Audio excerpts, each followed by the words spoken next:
surrender all to you.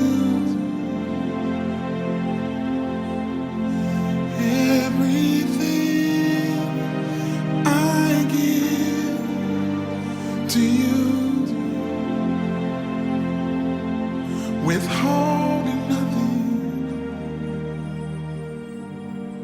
withholding nothing. Good morning, everyone. It is Sunday, March 7, 2021. Can you believe it? We're actually in the month of March already. Hi.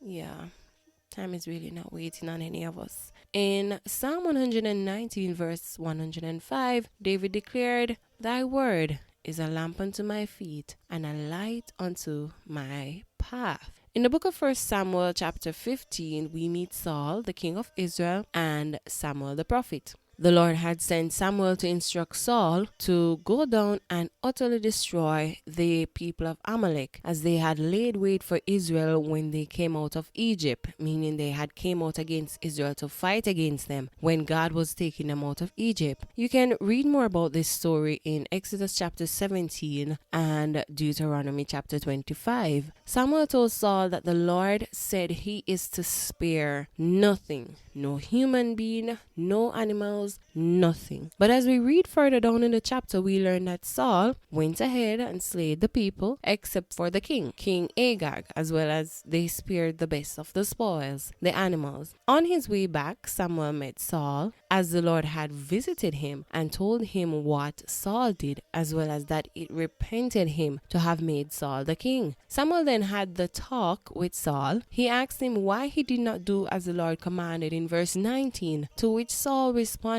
"Yea, I have obeyed the voice of the Lord, and have gone the way the Lord sent me, and have brought Agag the king of Amalek, and have utterly destroyed the Amalekites. But the people took of the spoil, sheep and oxen, the chief of the things which would have been utterly destroyed, to sacrifice unto the Lord thy God in Gilgal." And Samuel said, "Had the Lord as great delight in burnt offerings and sacrifices as in obeying the voice of the Lord? Behold, to obey is better than sacrifice, and to hearken than the fat of rams. For rebellion is as the sin of witchcraft, which is actually punishable by death. And stubbornness is as iniquity and idolatry, which is worshipping other gods. Because thou hast rejected the word of the Lord, he had also rejected thee from being king." And Saul said unto Samuel, "I have sinned, for I have transgressed the commandment of the Lord and thy words, because I feared the people and obeyed their voice." As I reflect on the words of Saul, I can't help but think of all those times when I myself chose to be stubborn, or choose to do some of, or the opposite of what God instructed me to do, because I too feared what man may think. And the truth is, if you examine your life as well, you'll probably find instances where you chose to either follow some of God's instructions, none of God's instructions, or do the opposite of what God instructed you to do. Remember, I shared with us some weeks ago that sin is not just doing what God says we are not to do, but it is also not doing what God instructs us to do, which is what happened to Saul. He thought that by doing some of what God said, that God would be pleased with him. This also serves as a great reminder that God requires for us to be fully surrendered to his will and his ways, and not a partial surrender. Samuel told Saul that God is more interested in our willingness to follow his instructions, his laws, his statutes, than he is in the sacrifices or offerings that we present to him. In Proverbs 21 verse 3, the author wrote, "To do justice and judgment is more acceptable to the Lord than sacrifice." My prayer for us is that as we go through each day, that we will desire to be more obedient to the voice of God, whether through his words or through the leading of the Holy Spirit. May his peace be with you until we meet again. Take care.